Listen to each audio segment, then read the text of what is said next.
예수님이 사두개인들과의 논쟁 후에 율법 중에서 어느 계명이 더 크냐는 서기관의 질문을 받습니다. 당시의 랍비들은 보다 중요한 계명이 무엇인지를 가지고 논쟁하는 경우가 많았는데, 그런 차원에서 예수님께 질문을 한 것 같습니다.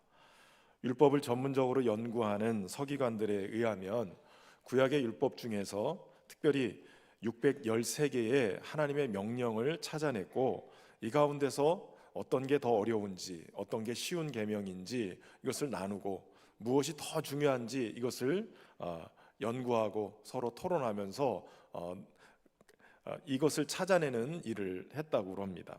그러니까 예수님께 지금 이렇게 질문한 것이죠. 어떤 계명이 더 큽니까?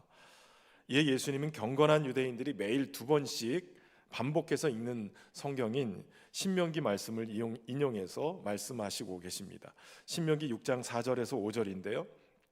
이스라엘아 들으라, 우리 하나님 여호와는 오직 유일한 여호와시니 너는 마음을 다하고 뜻을 다하고 힘을 다하여 내 하나님 여호와를 사랑하라. 이 말씀으로 하나님을 사랑할 것을 말씀하고, 또 이어서는 레위기의 말씀을 통해서 이에 또 대답을 하십니다. 레위기 19장 18절 말씀인데요. 원수를 갚지 말며 동포를 원망하지 말며 내 이웃을 사랑하기를 내 자신과 같이 사랑하라. 나는 여호와니라. 이 말씀을 가지고 예수님이 선포하시고, 이것이 율법에서 가장 큰 계명이고 율법의 핵심이고, 더 나아가서는 이스라엘이 지켜야 될 근본이 되는 말씀인 것을 선포하고 계십니다. 이 의견에 서기관이 동의를 해요. 그러니까 그 서기관을 향해서 예수님이 네가 하나님 나라에서 멀지 않도다라고 얘기하세요. 하나님 나라에 멀지 않는 삶, 다시 말하면 하나님 나라를 누리며 사는 삶이 어떤 것인가, 그것을 주님이 지금 말씀해 주고 계시는 것이죠. 우리의 믿음 생활을 어떻게 해야 될지, 어떤 것이 우선되어야 될지 그것을 가르쳐 주시면서 아울러서 하나님 나라의 삶을 어떻게 살아갈 것인지 말씀해 주시는데, 함께 오늘 본문을 통해서 몇 가지로 살펴보겠습니다. 우선 첫 번째는 하나님이 유일한 주이심을 믿고 모든 것을 바쳐서 사랑해야 한다는 것입니다. 예수님 먼저 하나님이 어떤 분이신 것을 선포해요. 29절 말씀인데요, 29절 말씀을 보면 이렇습니다. 예수께서 대답하시되 첫째는 이것이니 이스라엘아 들으라, 주 곧 우리 하나님은 유일한 주시니라. 하나님이 유일하신 분이시다라고 지금 말씀하고 있는 것이에요. 여러분, 여기서 중요한 것은 유일이라는 단어인데, 이거는 다른 것은 없는 오직 하나라는 뜻이에요. 많은 신들 가운데 한 분이 아니라 오직 우리가 믿는 하나님만이 유일하신 신이시고, 유일하게 우리의 홀로 영광을 받으실 수 있는 하나님이시다라는 것을 말씀해 주고 있는 거예요.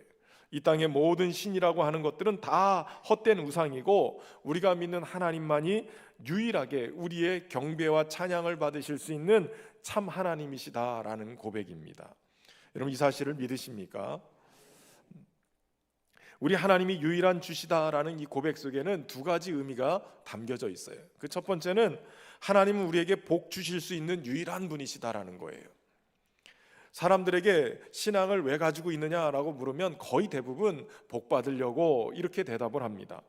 그만큼 복은 신앙을 가지는 것에 아주 중요한 원인을 제공하기도 해요. 그런데 여러분, 가만히 생각해 보면 복은 복을 가지고 있는 존재만 복을 줄 수 있는 거예요. 복이 없는데 어떻게 복을 줄 수 있겠어요? 하나님은 이사야 선지자를 통해서 세상의 우상들이 어떤 존재인가를 이렇게 얘기하고 있어요. 과연 그들의 모든 행사는 공허하며 허무하며 그들의 부어 만든 우상은 바람이요 허탄한 것뿐이니라 라고 얘기하고 있어요. 그러니까 바로 우상은 공허하고 허무하고 허탄한 것뿐이에요. 사람의 손에 의해서 부어 만든 그러한 것이기 때문에 세상의 우상이 결코 우리에게 복을 줄 수 없는 존재라는 것을 말씀해 주고 있어요. 그렇다면 우리에게 복을 주실 수 있는 유일한 분은 누구시냐? 바로 천지를 창조하시고 생육하여 번성하여 땅에 충만하라고 복을 주셨던 하나님, 그 창조주 하나님만이 유일하신 우리에게 복 주시는 분이시라는 거예요. 하나님의 마음에 딱 들어맞았던 사람 다윗은 하나님을 향한 고백을 이렇게 하고 있습니다. 시편 16편 2절에 내가 여호와께 아뢰되 주는 나의 주님이시오니 주밖에는 나의 복이 없다 하였나이다. 여러분, 다윗이 왜 복을 받은 줄 아십니까?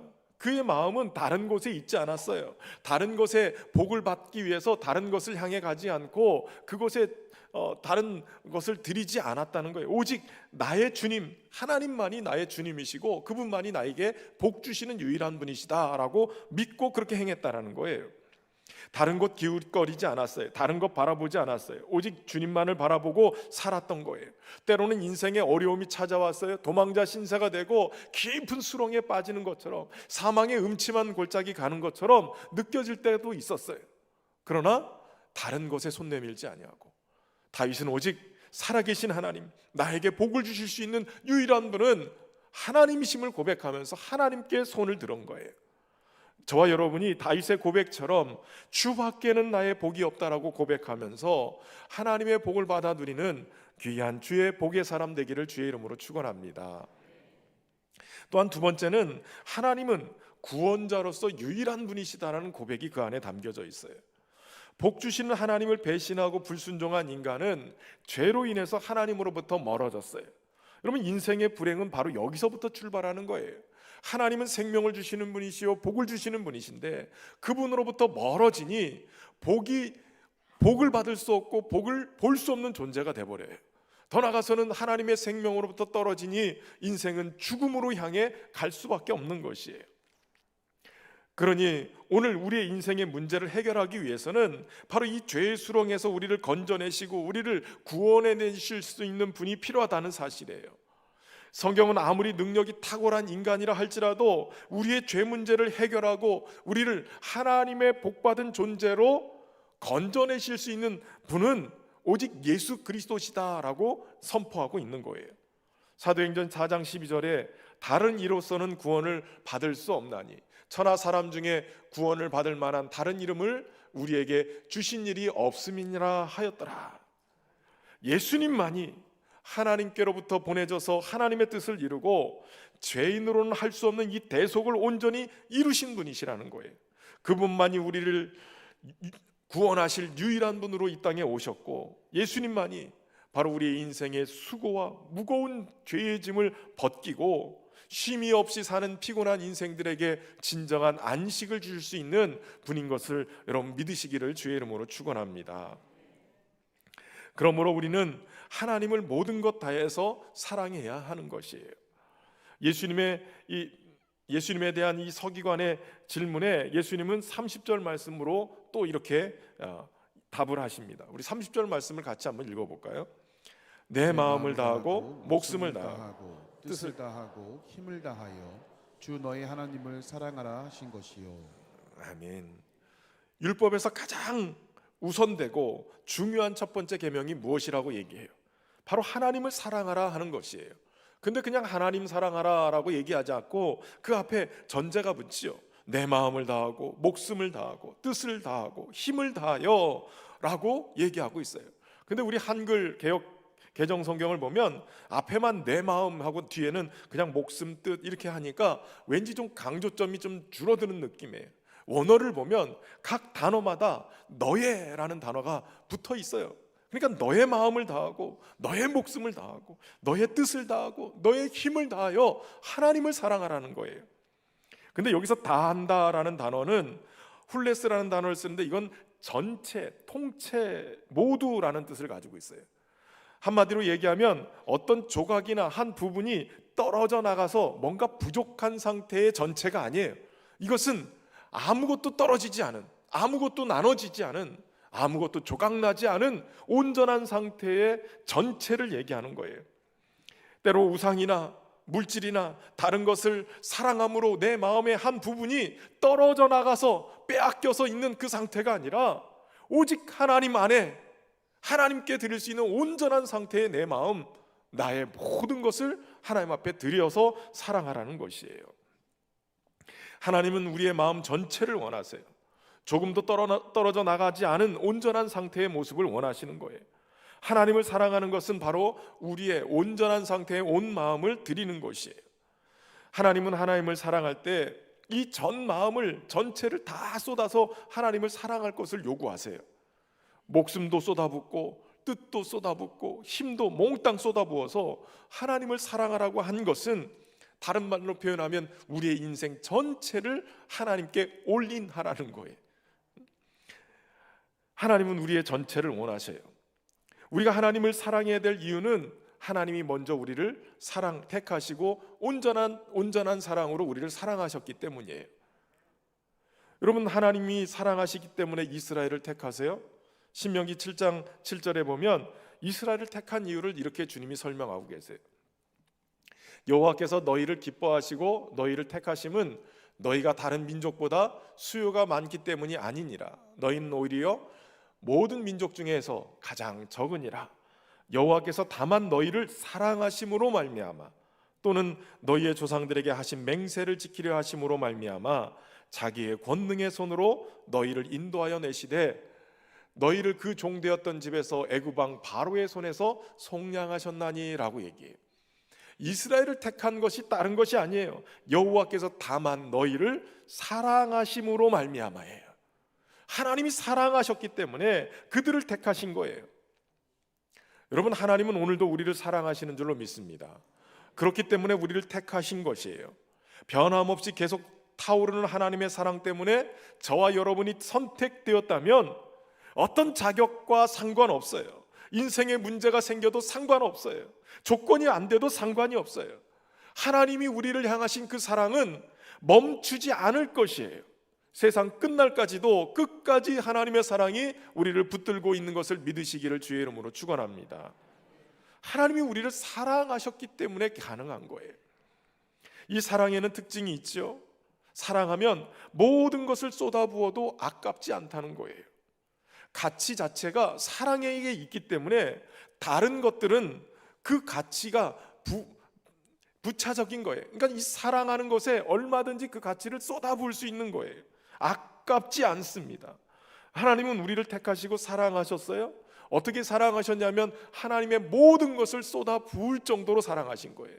하나님의 모든 것 대신 하나님이 최고로 아끼시는 독생자 예수 그리스도를 우리를 사랑하셨기 때문에 십자가에 쏟아부으신 거예요. 그분의 생명을 우리를 위해서 부어주신 거예요. 하나님이 먼저 우리를 온전하게 사랑하신 줄로 믿으시길 바랍니다. 로마서 5장 8절에 우리가 아직 죄인 되었을 때 그리스도께서 우리를 위하여 죽으심으로 하나님께서 우리에 대한 자기의 사랑을 확증하셨느니라. 먼저 하나님께서 우리를 아낌없이 사랑해 주셨고 그 사랑이 오늘 우리를 붙들고 있는 줄로 믿으시길 바랍니다. 하나님이 그렇기 때문에 우리에게도 바라는 사랑이 있어요. 그것은 온전한 사랑인 거예요. 나누어지지 않는, 이 사람도 찔끔 사랑하고 저 사람도 찔끔 사랑하는 그런 문어발식의 사랑이 아니라 오직 하나님 한 분만을 사랑하는 그 사랑을 우리에게 요구하시는 거예요. 사사라는 사람이 있습니다.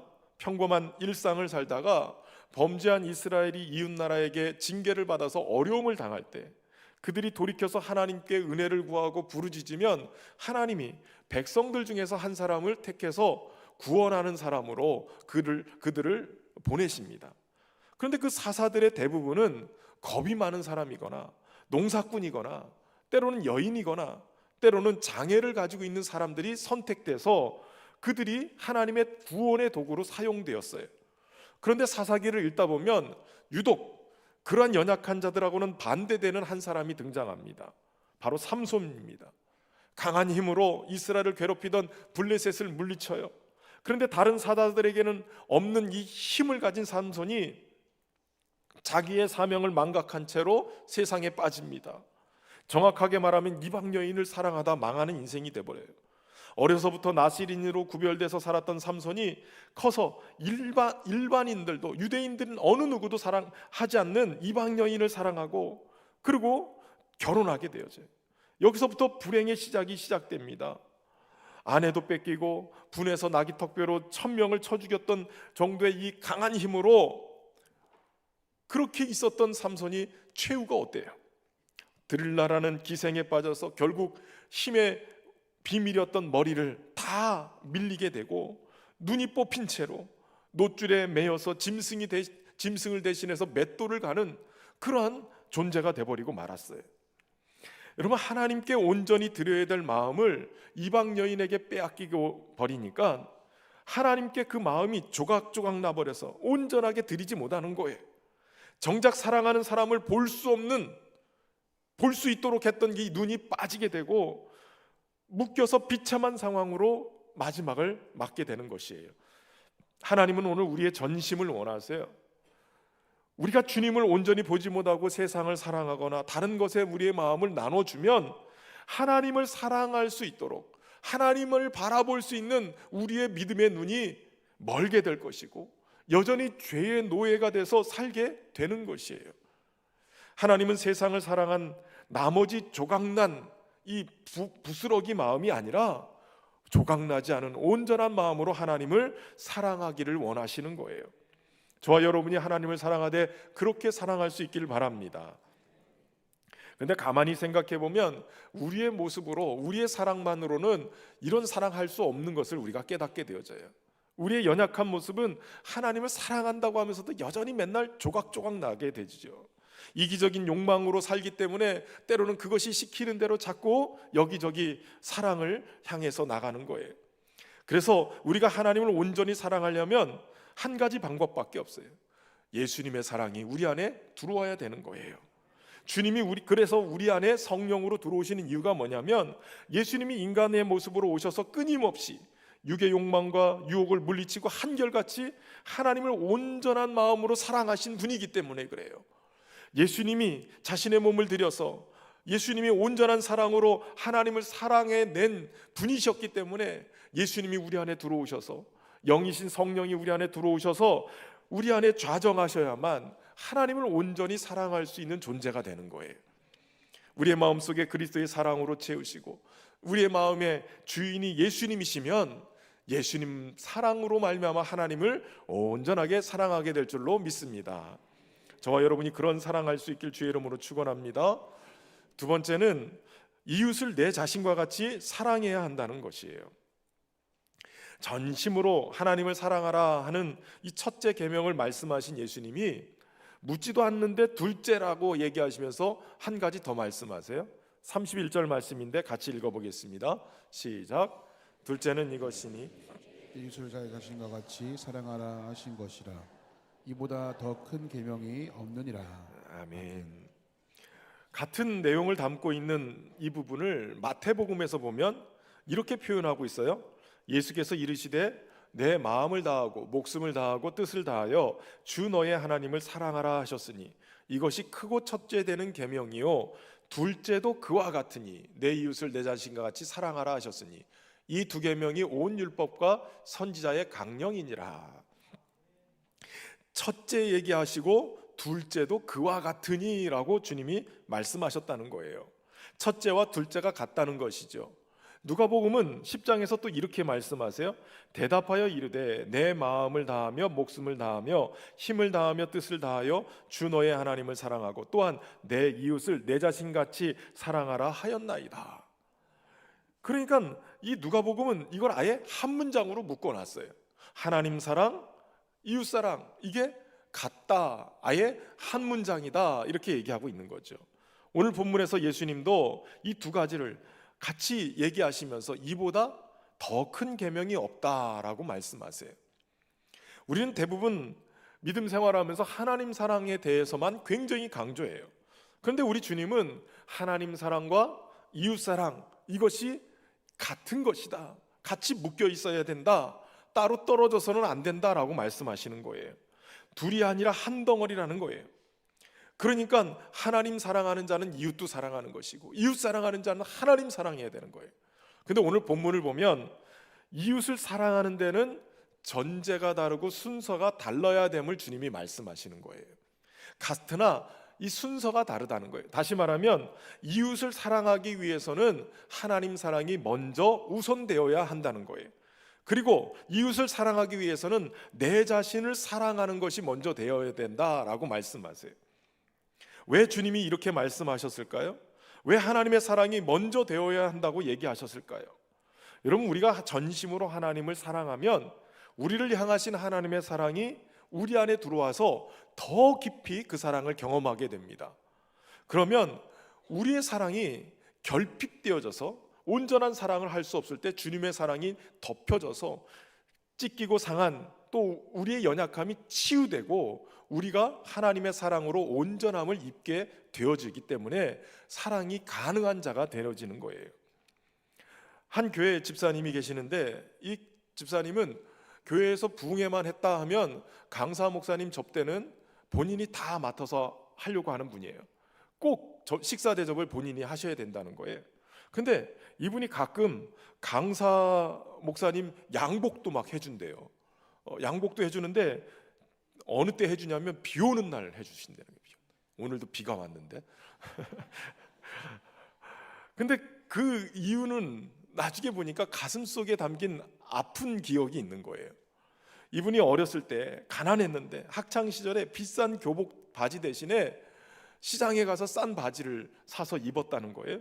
근데 비만 오면 이 바지가 비에 젖는데 젖어서 쭈그러드는데 하루는 친구들한테 망신을 당한 적이 있다는 거예요. 그러니까 비만 오면 그 가슴 아픔이 계속 나도 모르게 가서 좋은 양복 하나씩 사는 거예요.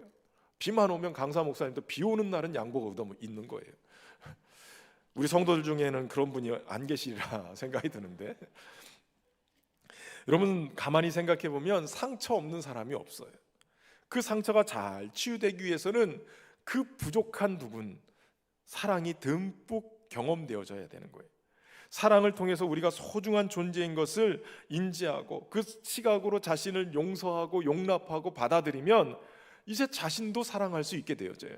여러분, 자신을 사랑하지 않는 사람은 결코 이웃을 사랑할 수가 없어요.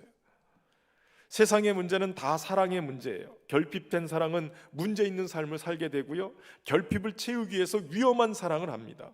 상대방을 힘으로 누르거나 무시하는 이기적인 자아에서 이 출발한 욕망을 채우기 위한 그런 사랑을 하는 거예요. 아무리 공부 잘하고 똑똑해도 사랑을 거절당하면 쫓아가서 살인을 마다하지 않는, 요즘 뉴스에도 나오잖아요. 그런 일들이 벌어지는 거예요. 그렇기 때문에 여러분, 하나님의 사랑이 먼저 우리에게 깊이 채워져야 돼요. 그래서 우리의 사랑을 치유하고 회복하고 온전하게 해야 이웃을 사랑할 수 있게 되어지는 것이에요. 당시의 유대인들은 이웃을 누구라고 생각했냐면 바로 자신들과 똑같은 유대인들이라고 생각을 했어요. 근데 예수님은 이 말씀을 하시면서 누가복음에서 선한 사마리아인의 비유를 들어서 이웃이 바로 너희가 생각했던 것을 뛰어넘는 범주의 사람들이다 라고 얘기해요. 다시 말하면 유대인들이 그동안 불편해하고 만나기를 꺼려하고 싫어했던 사마리아 사람들, 이 사람들도 너희의 이웃이다라고 얘기하세요. 그리고 산상수훈에서는 예수님은 그 이웃이 원수까지도 확대되어야 한다라고 말씀하세요. 내 이웃을 내 자신과 같이 사랑하라라는 말은 원수까지도 사랑하라라는 말을 담고 있다는 것이죠. 왜 주님이 이런 말씀을 하셨을까요? 골로새서 1장 21절에 보면 전에 악한 행실로 멀리 떠나 마음으로 원수 되었던 너희를 이제는 그의 육체의 죽으심으로 말미암아 화목하게 하사 너희를 거룩하고 흠없고 책망할 것이 없는 자로 그 앞에 세우고자 하셨다라고 말씀하세요.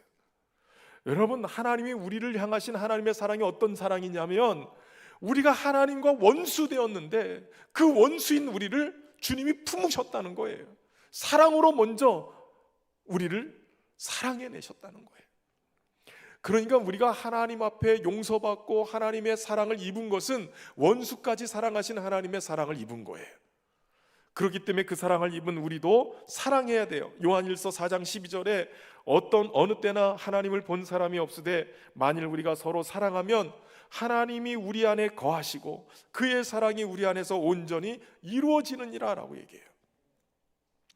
하나님의 사랑을 경험하고 그 하나님과 동행하고 그 하나님의 사랑이 우리 안에서 우리를 온전케 만들 수 있는 방법은 우리가 사랑할 때 가능한 거예요. 어떤 사람이 병원에 가서 당신은 이 약 안 먹으면 죽습니다. 그리고 처방전을 받고 그리고 가서 약을 가지고 왔다고 생각해 보세요. 이 약을 먹으면 사는데 이 약을 안 먹으면 그냥 죽는다라고 생각해 보세요. 이미 처방전은 내리고 약까지 가지고 있어요. 먹어야 살지요. 하나님은 오늘 말씀이 그래요. 원수까지도 사랑한 사랑으로 내가 너를 사랑하고 용서했노라. 너희가 사랑하면 내가 너희 안에 거하고 너희 사랑을 온전하게 만들 것이다. 사랑하지 않으면 그 사랑이 소용이 없는 것이에요. 사랑하면 주님의 사랑이 우리를 온전케 할 줄로 믿습니다. 사실 예수님이 말씀하신 하나님 사랑과 이웃 사랑, 율법에 기초되는 십계명을 함축한 것이에요. 모세가 시내 산에 올라서 하나님께 받아온 이 십계명은 두 돌판에 새겨놓은 그러한 계명입니다. 한 돌판에는 하나님에 대한 계명으로 1계명부터 4계명까지, 그리고 다른 두 번째 돌판에는 이웃에 대한 계명인데 5계명에서 10계명까지 기록이 되어 있어요. 그러니까 하나의 돌판에는 하나님 사랑, 하나의 돌판에는 이웃 사랑, 이렇게 기록이 되어 있는 것이죠. 근데 여러분, 두 번째 돌판, 이웃 사랑에 대한 이 두 번째 돌판의 계명, 그 첫 번째가 뭔지 아십니까? 5계명부터 10계명까지 있는데 그럼 5계명이 뭔지 아세요? 바로 그것이 내 부모를 공경하라라는 거예요. 그러니까 한마디로 얘기하면 내 이웃의 첫 번째 대상은 바로 내 부모님이다라는 거예요. 출애굽기 20장 12절에 내 부모를 공경하라, 그리하면 내 하나님 여호와가 내게 준 땅에서 내 생명이 길리라 라고 말씀하세요. 가장 가까운 이웃인 부모님 공경은 이웃 사랑의 출발점이자 기초가 된다는 것이에요. 이것이 얼마나 중요한지 하나님 여기다가 경품까지 걸어 놓으셨어요. 사도 바울은 에베소서 6장 1절에서 3절에 이렇게 말씀하고 있어요. 자녀들아, 주 안에서 너희 부모에게 순종하라. 이것이 옳으니라. 내 아버지와 어머니를 공경하라. 이것은 약속 있는 첫 계명이니 이로써 내가 잘되고 땅에서 장수하리라. 하나님이 아버지와 어머니를 공경하면 약속을 주셨다는 거예요. 야, 네가 아버지 어머니 공경하면 내가 너를 잘되고 내가 장수하도록 만들어줄게, 이렇게 약속하셨다는 거예요. 여러분, 부모님을 잘 공경함으로 하나님이 주시는 복을 누리며 사는 우리 모두가 되기를 바랍니다. 이미 육신의 부모님은 돌아가셨다 하면 하나님이 주신 우리의 생명 공동체, 우리 교회 공동체 안에 우리 어르신들 잘 공경하시면 되는 거예요. 주변의 이웃들의 어른들을 잘 공경하면 되는 것이죠. 아울러서 여러분, 우리의 가장 가까운 이웃이 그럼 누구일까요? 가장 사랑하기도 하고 때로는 원수지간이 되기도 하고, 님이라는 글자에 점 하나만 찍으면 남이 되는 존재가 있죠. 등 돌리면 지구를 한 바퀴 돌아야 얼굴을 볼 수 있는 사람. 부부관계가 가까운 이웃이기도 하고 원수가 되기도 하고, 때로는 부모와 자식 간의 관계도 그렇기도 해요. 사실 가장 사랑하는 존재이고 가장 가까워야 되고 가장 쉬워야만 되는 존재인데 사실은 쉽지 않은 관계이기도 해요.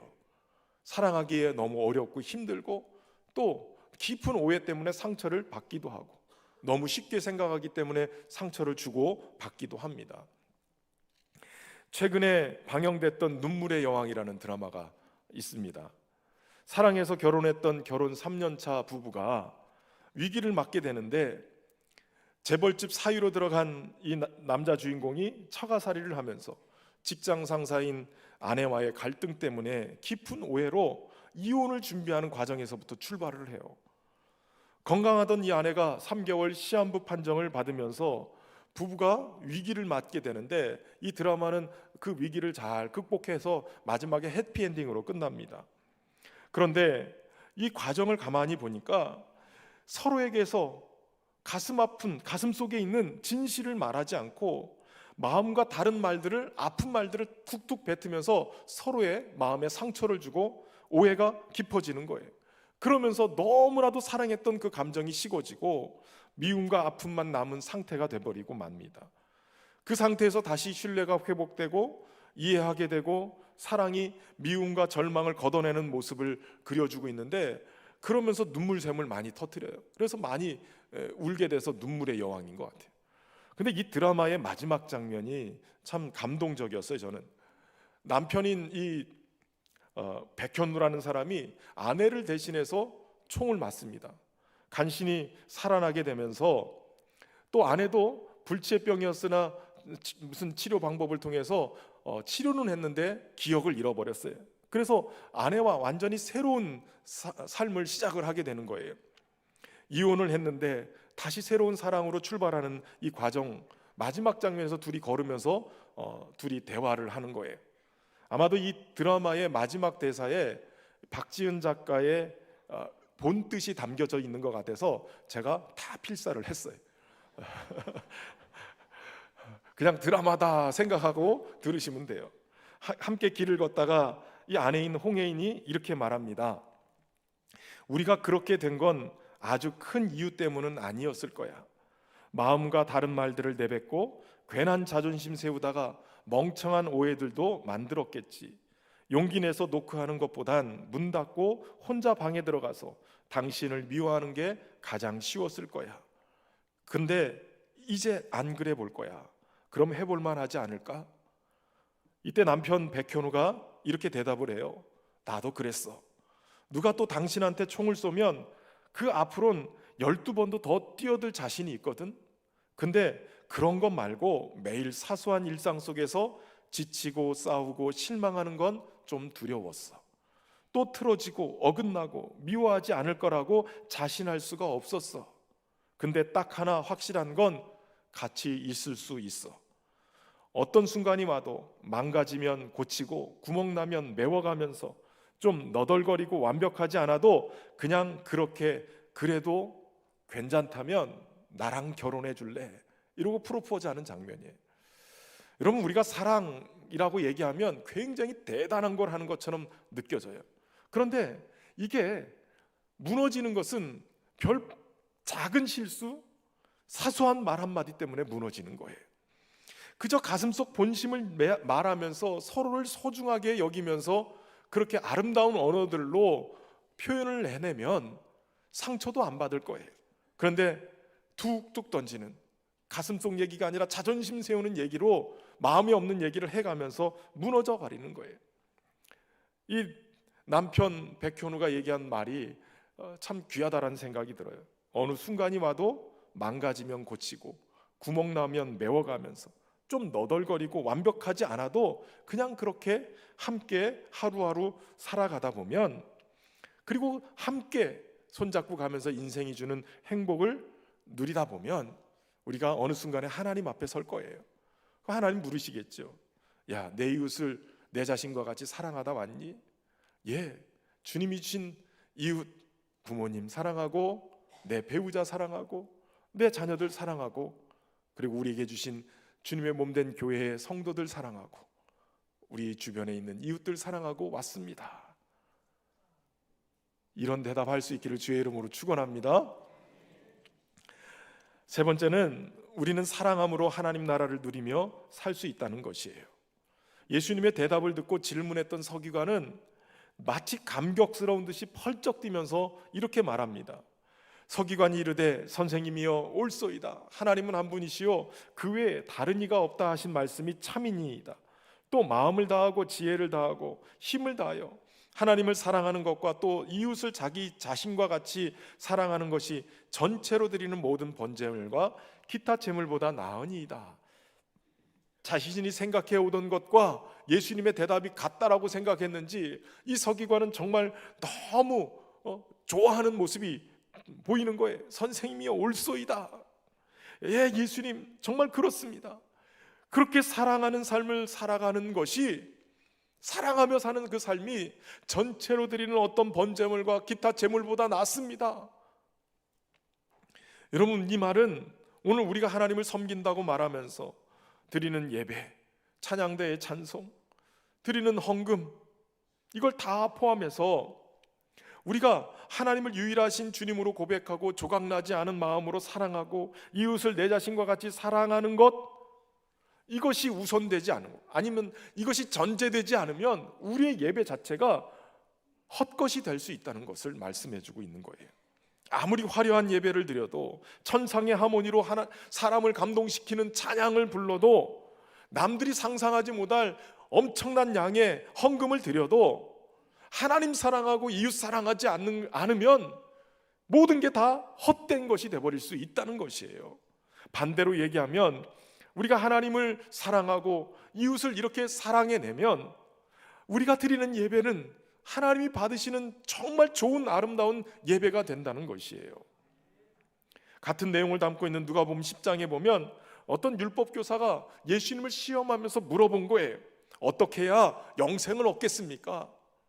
그때 예수님이 도리어 율법에 무엇이라고 기록되느냐라고 물으셨을 때 율법 교사가 대답하는 거죠. 내 마음을 다하며 목숨을 다하며 힘을 다하며 뜻을 다하여 주 너의 하나님을 사랑하고 또한 내 이웃을 내 자신과 같이 사랑하라 하였나이다. 이때 예수님이 이렇게 말씀하세요. 내 대답이 옳도다. 이를 행하라. 그리하면 살리라. 영생 어떻게 해야 영생 얻을 수 있습니까? 라고 얘기할 때 예수님은 야, 하나님 사랑하고 이웃 사랑하는 것대로 살면 네가 그대로 영생을 살 수 있어 라고 얘기하시는 거예요. 전심으로 하나님을 사랑하고 원수 같은 이웃이라 할지라도 내 자신과 같이 사랑하면 영생을 얻는 삶을 살게 된다는 거예요. 여러분, 물론 예수님을 믿음으로 우리는 영생을 선물로 받습니다. 믿음으로 우리는 구원을 받아요. 그런데 영생의 삶을 누리는 삶은 바로 사랑할 때 주어지는 것이에요. 오늘 본문 34절에도 주님이 이렇게 말씀하시죠. 예수께서 그가 지혜 있게 대답함을 보시고 이르시되 내가 하나님의 나라에서 멀지 않도다 하시니 그 위에 감히 묻는 자가 없더라.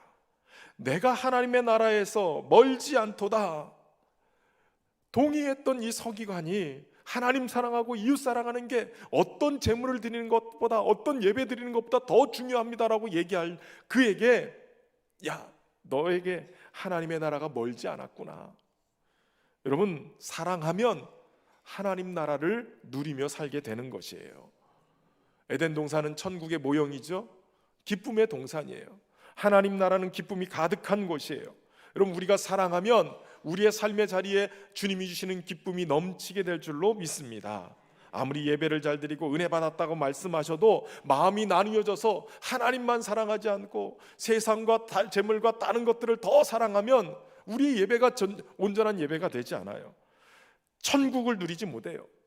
하나님 사랑하고 이웃 사랑한다고 하면서 밖에 나가서 이웃에게 해코지하고 못된 말들 하고 어렵게 만들고, 그럼 우리의 예배가 예배되지 않는 거예요. 사랑하지 않으면 천국을 누리지 못하는 거죠.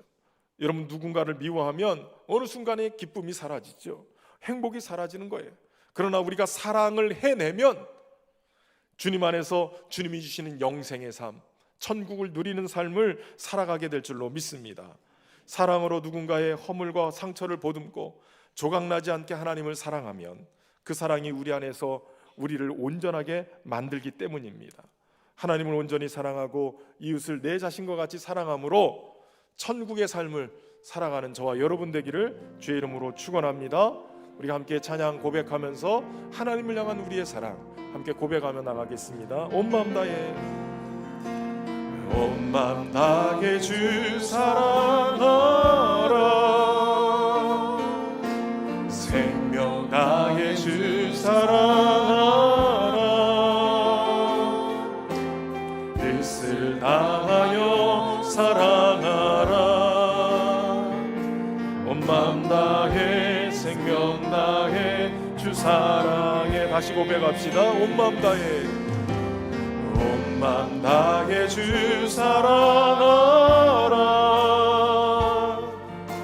생명 다해 주 사랑하라. 뜻을 다하여 사랑하라. 마음 다해 생명 다해 주 사랑해. 사랑해요 정귀하신 주 사랑해요 큰일 행하셨네. 사랑해요 온 마음 사랑해. 온 마음 다해 생명 다해 주 사랑해. 온 마음 다해 주 사랑하라. 온 마음 다해 주 사랑하라. 생명 다해 주 사랑하라. 뜻을 다하여 다하여 사랑하라. 온 마음 다해 생명 다해 주 사랑해. 사랑해요 사랑해요 존귀하신 주 사랑해요. 그님 행하셨네. 사랑해요 더욱 사랑해. 온 마음 다해 생명 다해 주 사랑해. 이 시간 우리가 말씀 의지하면서 기도하며 나갈 때 우리 함께 하나님, 우리의 마음이 나누어지지 아니하고 오직 유일하게 우리에게 복 주시고 구원을 주실 수 있는 하나님께 그 사랑을 온전하게 고백하며 우리의 전 전체가 하나님을 사랑할 수 있도록 인도해 주옵소서. 뿐만 아니라 우리가 이웃을 내 자신과 같이 사랑함으로 하나님 나라를 누리며 영생의 삶을 이루며 살아갈 수 있도록 하나님 은혜 베풀어 주옵소서. 우리 합심해서 함께 기도하며 나가겠습니다. 참 좋으신 하나님 아버지, 오늘도 주님의 말씀을 의지하며 주님 앞에 나아갑니다. 우리에게 복 주시며 유일하게 구원을 주시는 하나님을 사랑하되 우리의 마음과 뜻과 힘과 정성을 다해서 오직 하나님만을 사랑할 수 있기를 소망합니다. 세상을 사랑하고 다른 것들을 사랑하며 나눠진 마음이 아니라 우리의 마음 전체, 우리의 삶 전체가 오직 하나님만을 그렇게 사랑하기를 소망합니다. 원수되었던 우리를 용서하시고 사랑해 주셨던 것처럼 우리에게 베푸신 이웃들을 먼저 부모님과 우리의 배우자와 우리의 자녀들을 그렇게 사랑해내게 하시고 하늘 가족으로 불러주시고 우리 성도들을 그렇게 사랑하게 하시고 원수다 사랑하라 하신 주님께서 우리의 삶에 허락하신 많은 사람들을 사랑해내는 은혜가 있도록 은혜를 베풀어 주옵소서. 그래서 천국에서 하나님 나라의 삶을 살아갈 수 있도록 은혜 베풀어 주시옵소서. 사랑의 하나님, 오늘도 주의 말씀을 통해서 우리를 원수되었던 우리를 먼저 사랑하시고 아들을 주시기까지 온전한 사랑을 우리에게 보내주셨던 그 하나님을 나눠지지 않은 마음으로, 나눠지지 않는 인생으로 주님을 사랑하기를 소망합니다. 우리의 삶 전체를 들여서 하나님을 사랑하게 하시되 원수까지도 사랑하셨던, 원수된 우리를 사랑하셨던 주님의 사랑을 힘입어서 우리에게 허락하신 이웃들을 사랑하기를 소망합니다. 부모님을 사랑하게 하시고 배우자를 사랑하게 하시고 우리의 자녀들을 사랑하며 하나님이 우리에게 주신 하늘 가족들, 우리 성도들을 사랑하게 하시고 때로는 받아들이기 힘든 어려운 이웃들이라 할지라도 주님이 우리를 받으신 것처럼 그렇게 사랑해내는 우리 모두가 되게 하여 주옵소서. 그래서 하나님 나라를 누리며 천국의 기쁨을 누리며 사는 우리 모두가 되게 하여 주옵소서. 예수님의 이름으로 기도하옵나이다.